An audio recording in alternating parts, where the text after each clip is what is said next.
കഴിഞ്ഞ എപ്പിസോഡിൽ നമ്മൾ നല്ല ശീലങ്ങളെക്കുറിച്ചാണ് പറഞ്ഞത്. അതിനെ തുടർന്ന് നമുക്ക് ചിന്തിക്കാം. കുട്ടികൾക്ക് നല്ല ശീലങ്ങളെക്കുറിച്ചാണ് ഇന്ന് പറയാനായിട്ട് ആഗ്രഹിക്കുന്നത്.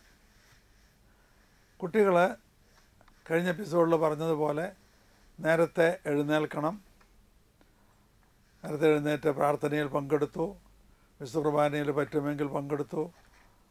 അങ്ങനെ അവരുടെ അന്ന് ദിവസത്തേക്കുള്ള പാഠങ്ങൾ ഒരുങ്ങണം. അന്ന് രണ്ട് തരത്തിലാണ് ഒരുങ്ങേണ്ടത്. അത് നല്ല ശീലമാക്കണം, നിർബന്ധമാക്കണം. അത് ഞാനത് ചെയ്തിരിക്കും. ഒന്ന്, തലേ ദിവസം പഠിപ്പിച്ചത് ഒന്ന് മറച്ചു നോക്കുക. രണ്ട്, അന്ന് പഠിപ്പിക്കാൻ പോകുന്നത് ഒന്ന് വായിച്ചു നോക്കുക. ഈ രണ്ട് ഒരുക്കങ്ങൾ. കൂടാതെ ചിലപ്പോൾ ഹോംവർക്ക് ഉണ്ടാവും, അത് എഴുതണം. ചില കാര്യങ്ങൾ കൊണ്ടു ചെല്ലാൻ പറഞ്ഞിട്ടുണ്ടാവും, അപ്പോൾ അതൊക്കെ ഒരുങ്ങണം. ആ ഒരുക്കങ്ങളൊക്കെ കഴിയുമെങ്കിൽ ഇത് തലേ ദിവസം തന്നെ ഒരുക്കി വയ്ക്കുന്നത് നല്ലതാണ്. മാതാപിതാക്കൾ അതൊന്ന് നോക്കുന്നത് നല്ലതാണ്. കുട്ടികളെ നന്നേ ചെറുപ്പമാകുമ്പോൾ മാതാപിതാക്കൾ അതൊന്ന് നോക്കണം. അത് നോക്കി ഉറപ്പ് വരുത്തിയാൽ പോരാ, കുഞ്ഞുങ്ങളെ കൊണ്ട് വേണം അത് ഉറപ്പ് വരുത്താനായിട്ട്. കൊണ്ടുപോകേണ്ട സാധനങ്ങൾ ഇത് ഒക്കെ ഉണ്ട് എന്ന് ഉറപ്പ് വരുത്തി. അപ്പോൾ ആ കുട്ടിക്കും കൂടി മനസ്സിലായി അതൊക്കെ അതിനകത്തുണ്ട് എന്ന്. അല്ലാതെ നമ്മളെല്ലാം ഒരുക്കി ആ കുട്ടിയുടെ കയ്യിൽ കൊടുക്കുക, അത് പോരാ. ആ ഒരുക്കുന്ന പ്രക്രിയയിൽ കുട്ടിക്ക് കൂടി ഭാഗഭാഗിത്വം ഉണ്ടാവണം, പങ്കാളിത്തം ഉണ്ടാവണം. അപ്പോഴാണ് കുറച്ച് കഴിയുമ്പോൾ ആ കുട്ടിക്ക് തന്നെത്താൻ അത് ഒരുങ്ങാനായിട്ട് കഴിയുള്ളൂ. ആ കുട്ടിയുടെ വളർച്ചയുടെ വലിയൊരു ഭാഗമാണ്. അത് ഒരു ശീലമാക്കി എടുക്കുക. കുറച്ച് കഴിയുമ്പോൾ കുട്ടി തന്നെ ഒരുങ്ങിയിട്ടുണ്ടാവും, എല്ലാ ഒരുക്കങ്ങളും ചെയ്തിട്ടുണ്ടാവും, ഒരു പോരായ്മയും ഉണ്ടാവില്ല. നമ്മുടെ ഒന്നും ഒരു സഹായമോ ആവശ്യമായിട്ട് വരില്ല.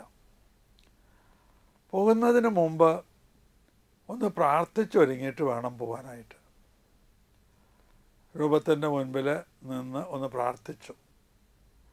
കഴിയുമെങ്കിൽ അപ്പനോ അമ്മയോ ഉണ്ടെങ്കിൽ അവർ കുഞ്ഞിൻ്റെ തലയിൽ കൈവച്ച് ഒന്ന് പ്രാർത്ഥിച്ച് ഒരുക്കിയിട്ട് വേണം പോകാനായിട്ട്. അങ്ങനെ ഒരുക്കുമ്പോൾ രണ്ട് മെച്ചങ്ങളാണുള്ളത്.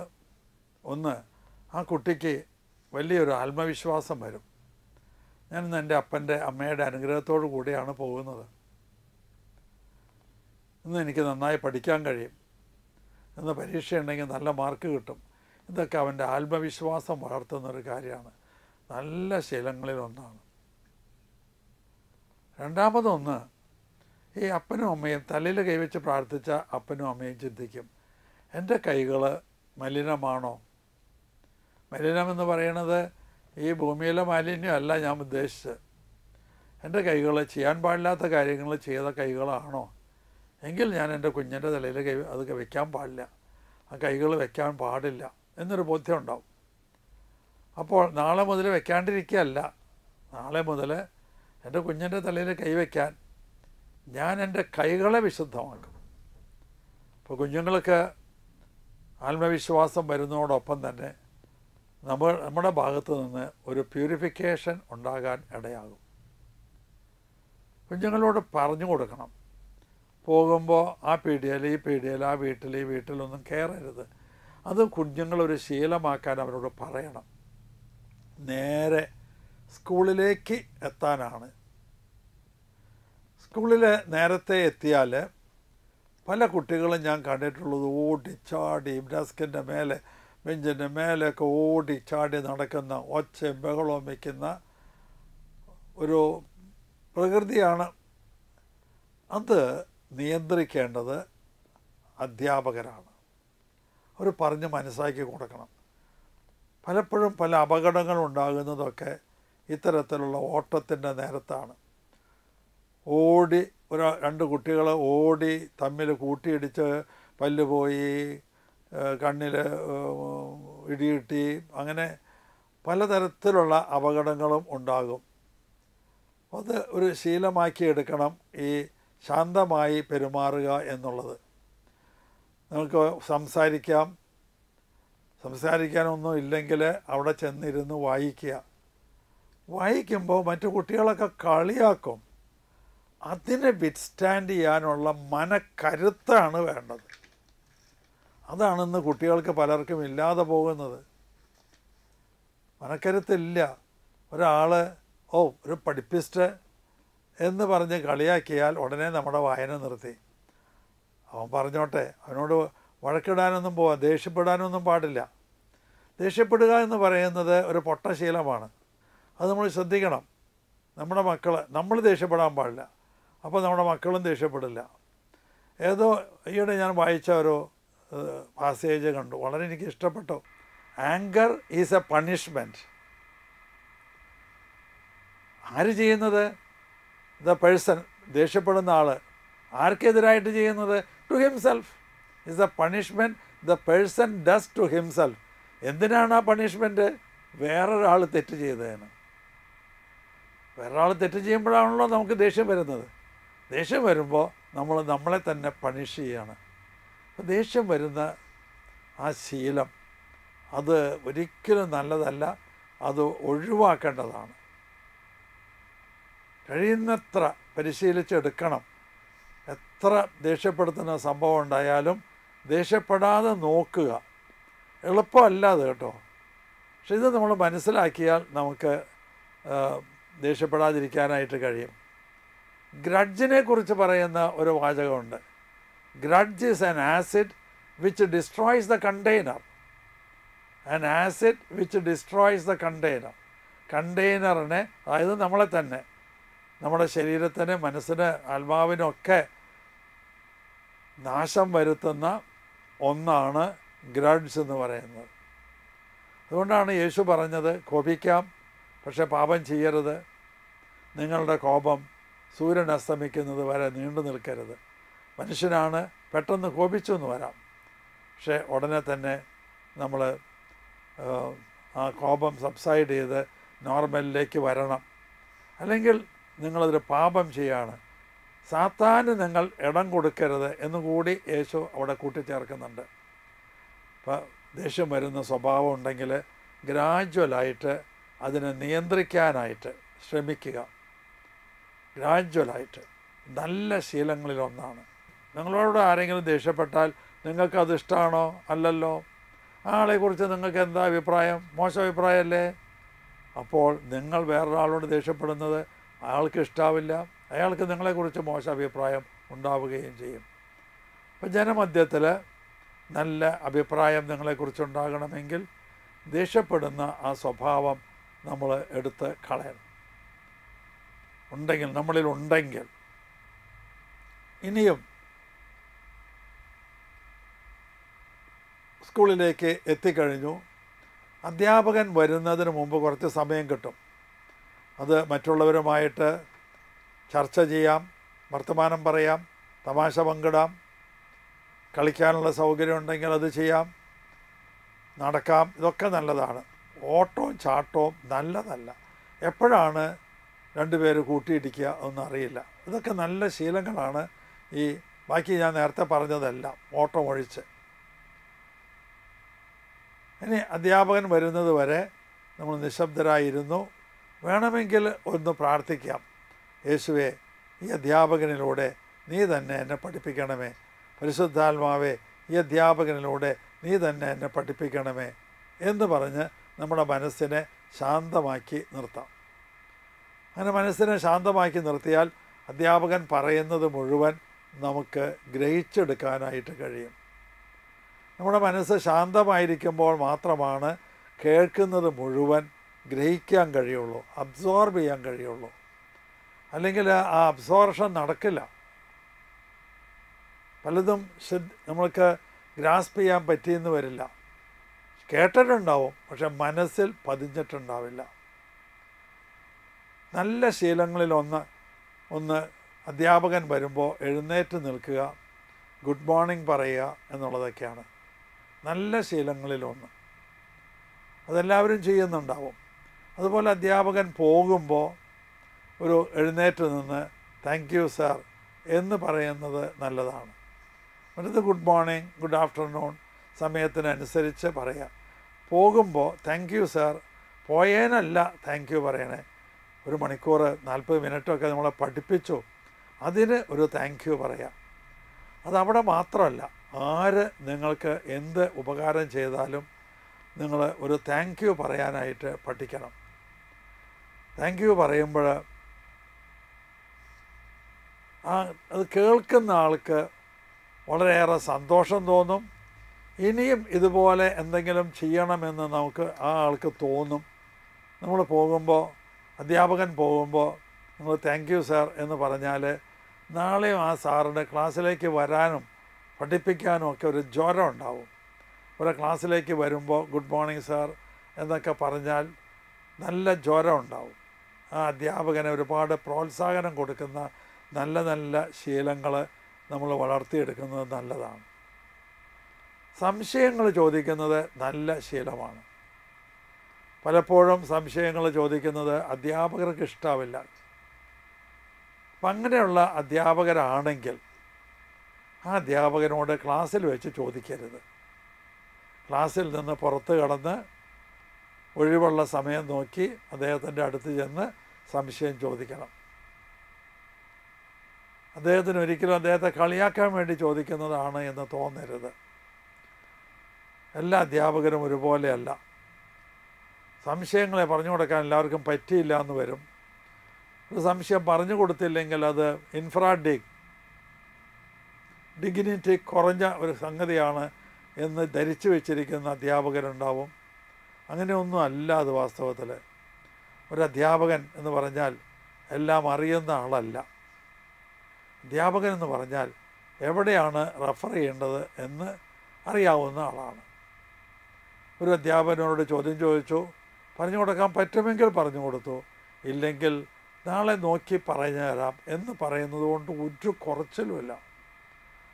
അദ്ദേഹത്തെക്കുറിച്ച് കുറച്ച് നാൾ കഴിയുമ്പോൾ നല്ല അഭിപ്രായം കുട്ടികളുടെ ഇടയിലുണ്ടാവും. മറിച്ച് ചോദ്യം ചോദിച്ചപ്പോൾ അവനെ അവിടെ അടിച്ചിരുത്തി, അതല്ലെങ്കിൽ തെറ്റായത് എന്തെങ്കിലും പറഞ്ഞു കൊടുത്തു, അതൊക്കെ കുട്ടികളുടെ ഇടയിൽ മോശം അഭിപ്രായം ഉണ്ടാക്കാൻ ഇടവരും. അധ്യാപകർ ചെയ്യേണ്ട ശീലങ്ങളിൽ ഒന്നാണ്. ഇതോടൊപ്പം തന്നെ അധ്യാപകർക്കുണ്ടായിരിക്കേണ്ട ശീലങ്ങൾ കൂട്ടത്തിൽ പറയാനായിട്ട് ആഗ്രഹിക്കുകയാണ്. നന്നായി പ്രിപ്പയർ ചെയ്ത് മാത്രമേ ക്ലാസ്സിലേക്ക് പോകാൻ പാടുള്ളൂ. നിങ്ങൾ ക്ലാസ്സിൽ മാത്രമല്ല റോൾ മോഡലായിരിക്കേണ്ടത്, പുറത്തും റോൾ മോഡലായിരിക്കണം. നിങ്ങളെ അവരെപ്പോഴും നിരീക്ഷിക്കുന്നുണ്ട്. നിങ്ങളൊരു ബസ്സിൽ ഇടിച്ചു കയറുമ്പോഴും ബസ്സിൽ എന്തെങ്കിലും വേണ്ടാത്തതൊക്കെ ചെയ്യുമ്പോഴൊക്കെ ആ അധ്യാപകനെ ആരെങ്കിലും നോട്ട് ചെയ്യുന്നുണ്ടാവും. പ്രത്യേകിച്ച് നാട്ടിലുള്ള അധ്യാപകനാണെങ്കിൽ അദ്ദേഹത്തെ അറിയാത്തവരുണ്ടാവില്ല. അപ്പോൾ അദ്ദേഹം ഒരു തെറ്റായൊരു കാര്യം ചെയ്യുമ്പോൾ അത് മറ്റുള്ളവർ ശ്രദ്ധിക്കും. അതുകൊണ്ട് അധ്യാപകൻ എപ്പോഴും നല്ല ശീലങ്ങൾ മാത്രം പാലിക്കേണ്ട ഒരു വ്യക്തിയാണ്. കാരണം ഏറ്റവും അധികം ഒബ്സർവ് ചെയ്യപ്പെടുന്ന വ്യക്തിയാണ് ഒരു അധ്യാപകൻ.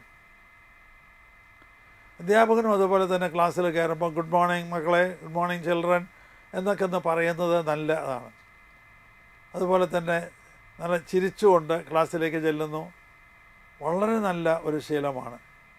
ഗുഡ് മോർണിംഗ് ഒക്കെ പറഞ്ഞ് നല്ല ചിരിച്ച് ക്ലാസ്സിലേക്ക് ചെല്ലുക. നിങ്ങൾ പഴയ നാടകങ്ങൾ, ഷേക്സ്പിയറുടെ നാടകങ്ങൾ, അതൊക്കെ അതിനകത്തൊരു രംഗം തുടങ്ങുന്നത് ഇങ്ങനെയാണ്. തിരശ്ശീല ഉയരുമ്പോൾ രാജാവ് ഇരുന്നു കൊണ്ട് പ്രവേശിക്കുന്നു എന്നുവെച്ചാൽ രാജാവ് സിംഹാസനത്തിൽ ഇരിക്കുകയാണ്, തിരശ്ശീല പൊങ്ങുകയാണ്. അതാണ് രാജാവ് ഇരുന്നു കൊണ്ട് പ്രവേശിക്കുന്നു എന്നൊക്കെ പറയണത്. അതുപോലെ ഞാൻ എൻ്റെ അധ്യാപകരോട് പറയാറുണ്ട്, അധ്യാപകൻ ചിരിച്ചുകൊണ്ട് പ്രവേശിക്കുന്നു. കുട്ടികൾക്ക് അപ്പോൾ തന്നെ ഒരു പോസിറ്റീവ് എനർജി കിട്ടും. പിന്നെ എന്ത് ഡൗട്ടുണ്ടെങ്കിലും ചോദിക്കാനായിട്ട് കുട്ടികൾക്ക് സ്വാതന്ത്ര്യം കൊടുക്കണം. എന്ത് ഡൗട്ടുണ്ടെങ്കിലും കുട്ടികളോട് പറയണം, എനിക്ക് ഇതറിയില്ല, ഞാൻ നാളെ ചോദിച്ച് പറയാം. നാളെ പറയാൻ വേണം കേട്ടോ. ഇന്നൊരുപാട് റിസോഴ്സസ് ഉണ്ട്. നിങ്ങൾ ഇൻ്റർനെറ്റിൽ നോക്കിയാൽ ഏത് സംശയത്തിനും ഉത്തരം കിട്ടും. മിക്കവാറും 99.999% കാര്യങ്ങൾക്കും ഉത്തരം കിട്ടും. അതുകൊണ്ട് നോക്കി പറഞ്ഞു കൊടുക്കണം. അത് കിട്ടിയില്ലെങ്കിൽ അറിയാവുന്ന ഒരു വ്യക്തിയെ ഒരു ഗുരുവായിട്ട് സ്വീകരിക്കണം. ഓരോ അധ്യാപകനും വേറൊരു ആളെ ഗുരുവായിട്ട് സ്വീകരിക്കണം. അത് നല്ല ശീലമാണ്, ഒരു കുഴപ്പമില്ല. ആ ഗുരുവിനോട് ചോദിക്കുന്നു. നല്ല അറിവ്, നമ്മളെക്കാളും അറിവുള്ള ഒരാളാണ് ഈ ഗുരു. ആ ഗുരുവായിട്ട് സ്വീകരിച്ച് സംശയങ്ങൾ ചോദിക്കാം. ധാരാളം അധ്യാപകരുള്ള ഒരു ഡിപ്പാർട്ട്മെൻ്റ് ആണെങ്കിൽ പരസ്പരം അങ്ങോട്ടും ഇങ്ങോട്ടും ഗുരുവായിട്ട് നമുക്ക് തീരാൻ കഴിയും. നമ്മൾ വേറൊരാളോട് സംശയം ചോദിക്കുമ്പോൾ അദ്ദേഹം ഒരു ഗുരുവിൻ്റെ സ്ഥാനത്താണ്. അത് ചോദിക്കുന്നതിൽ യാതൊരു ലജ്ജയും വിചാരിക്കേണ്ട ആവശ്യമില്ല. നല്ല ശീലങ്ങളാണ്. സംശയങ്ങളുള്ളത് പരസ്പരം ക്ലിയർ ചെയ്യാൻ, അത് നല്ല ശീലങ്ങളിൽപ്പെട്ടതാണ്. ക്ലിയർ ചെയ്യാനായിട്ട് സമയം കണ്ടെത്തുക. അതിനൊരു ഫിക്സഡ് ടൈം ഉണ്ടെങ്കിൽ അത് തന്നെ നല്ലതാണ്. ഞങ്ങളുടെയൊക്കെ സ്ഥാപനത്തിൽ ഫാക്കൽറ്റി ഇമ്പ്രൂവ്മെൻറ്റ് പ്രോഗ്രാം എന്ന് പറഞ്ഞിട്ട് എല്ലാ തിങ്കളാഴ്ചയും വൈകുന്നേരം 6:30 മുതൽ 7:30-8 വരെ അധ്യാപകർ ഡിപ്പാർട്ട്മെൻറ്റിലായിട്ട് കൂടി 15-20 അധ്യാപകരുണ്ടാവും ഓരോ ഡിപ്പാർട്ട്മെൻറ്റിലും. അവർ പരസ്പരം കാര്യങ്ങൾ ചർച്ച ചെയ്യും. അവർക്കുണ്ടായ അനുഭവങ്ങൾ. വളരെ നല്ല ശീലങ്ങൾ, നമ്മളെ വളർത്തുന്ന ശീലങ്ങളാണ്. നമ്മുടെ ശീലങ്ങളൊക്കെ നമ്മളെ വളർത്തുന്നതായിരിക്കണം. പുകവലിയൊരു ശീലമാണ്. അത് നമ്മളെ വളർത്തുകയാണോ? അല്ല, അത് തളർത്തുകയാണ്. അങ്ങനെ തളർത്തുന്ന ഒരുപാട് ശീലങ്ങളുണ്ട്. അതിനെക്കുറിച്ചൊന്നും ഞാൻ പറയണില്ല.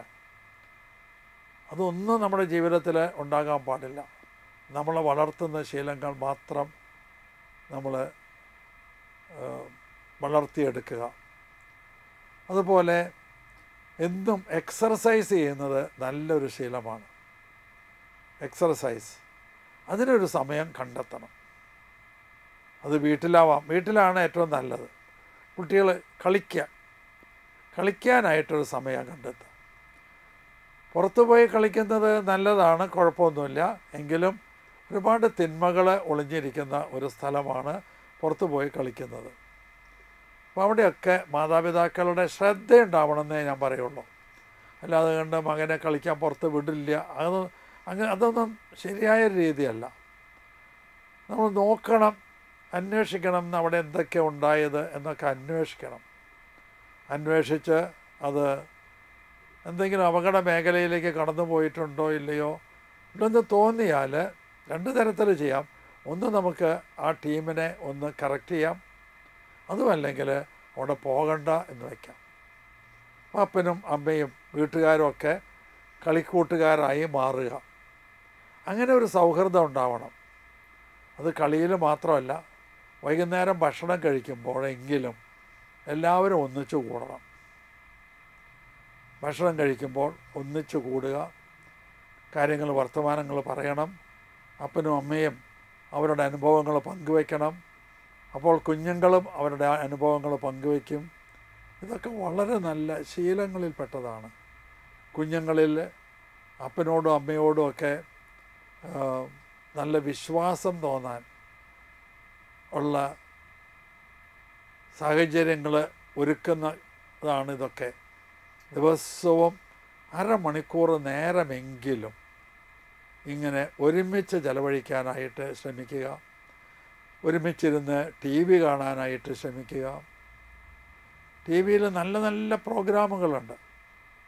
ഒരുമിച്ചിരുന്ന് കാണാൻ പറ്റാത്ത ഒരുപാട് പ്രോഗ്രാമുകളുണ്ട്. അതല്ല ഞാൻ ഉദ്ദേശിക്കുന്നത്. നല്ല എഡ്യൂക്കേറ്റിംഗ് ആയിട്ടുള്ള, നല്ല എൻ്റർടൈനിങ് ആയിട്ടുള്ള ധാരാളം പ്രോഗ്രാമുകളുണ്ട്. ആ പ്രോഗ്രാമുകളൊക്കെ കാണുക. അതുപോലെ വീട്ടിൽ ഒരു ഹോം തിയേറ്ററൊക്കെ ഉള്ള സ്ഥലങ്ങളുണ്ട്. അവിടെയൊക്കെ എല്ലാവരും കൂടി ഒരുമിച്ചിരുന്ന് നല്ലൊരു CD കണ്ടു.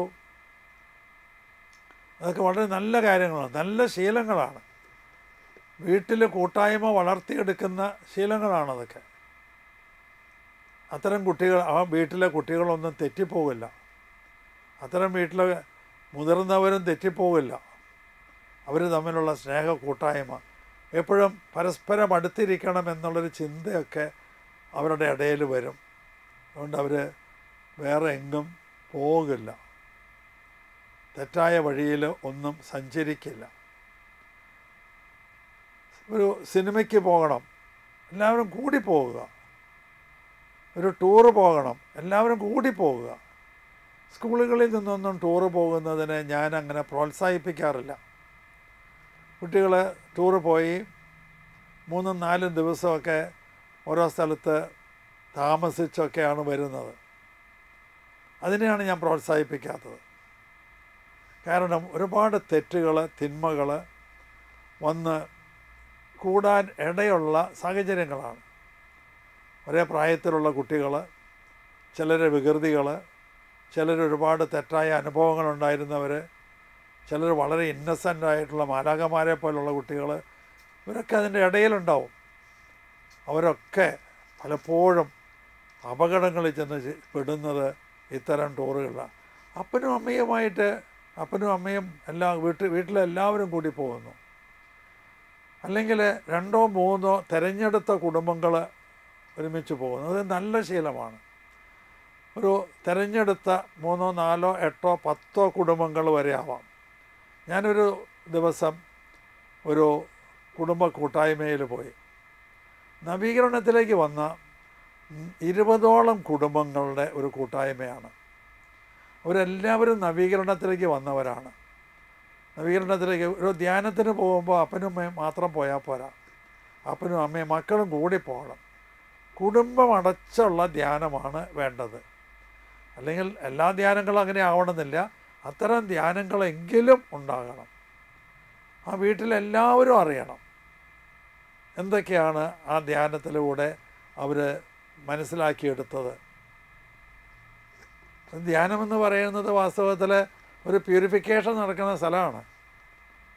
ആ പ്യൂരിഫിക്കേഷൻ നടക്കുമ്പോൾ എല്ലാവരും പ്യൂരിഫൈഡ് ആവണം. ഒരുമിച്ചുള്ള ഒരു ധ്യാനത്തിന് പങ്കെടുക്കുന്നു. ഇതെല്ലാം നല്ല ശീലങ്ങളാണ്. ഇങ്ങനെ നല്ല ശീലങ്ങൾ ഡെവലപ്പ് ചെയ്യാനായിട്ട് മാതാപിതാക്കൾ റോൾ മോഡലായിരിക്കുക, അധ്യാപകർ റോൾ മോഡലായിരിക്കുക, ഭരണാധികാരികളൊക്കെ റോൾ മോഡലായിരിക്കേണ്ടവരാണ്. നല്ല ശീലങ്ങളുള്ള ഒരുപാട് ഭരണാധികാരികളുണ്ട്. അവരെക്കുറിച്ചുള്ള അവരുടെ ജീവചരിത്രങ്ങളൊക്കെ മനസ്സിലാക്കുന്നവർ അവരുടെ നല്ല ശീലങ്ങൾ ഏറ്റെടുക്കാനായിട്ട് ശ്രമിക്കും. വിശുദ്ധന്മാർ നല്ല ശീലങ്ങൾ അവർക്ക് പലർക്കും ഉണ്ടായിരുന്നു, എല്ലാവർക്കും തന്നെ ഉണ്ടായിരുന്നു. അവരുടെ ജീവചരിത്രങ്ങളൊക്കെ പഠിക്കുമ്പോൾ ആ ശീലങ്ങൾ നമ്മളിലേക്ക് കടന്നു വരും, ഓട്ടോമാറ്റിക്കായിട്ട് കടന്നു വരും. ഇങ്ങനെ മറ്റുള്ളവർക്ക് നല്ല വ്യക്തികളായി തീരാനായിട്ട് മറ്റുള്ളവരുടെ മുൻപിൽ യേശുവിനെക്കുറിച്ച് പറഞ്ഞ പോലെ യേശു പ്രായത്തിലും ജ്ഞാനത്തിലും മനുഷ്യരുടെയും ദൈവത്തിൻ്റെയും പ്രീതിയിലും വളർന്നു വന്നു എന്നൊക്കെയുള്ള ആ സ്റ്റേറ്റ്മെൻറ്റ് നമ്മളെക്കുറിച്ച്, നമ്മുടെ മക്കളെക്കുറിച്ച് പറയാൻ ഇടവരട്ടെ എന്ന്, അത്തരത്തിലുള്ള ശീലങ്ങൾ ഡെവലപ്പ് ചെയ്യാൻ നമുക്ക് സാധിക്കട്ടെ എന്ന് പ്രാർത്ഥിച്ചുകൊണ്ട് ഈ എപ്പിസോഡ് ഇവിടെ നിർത്തുന്നു.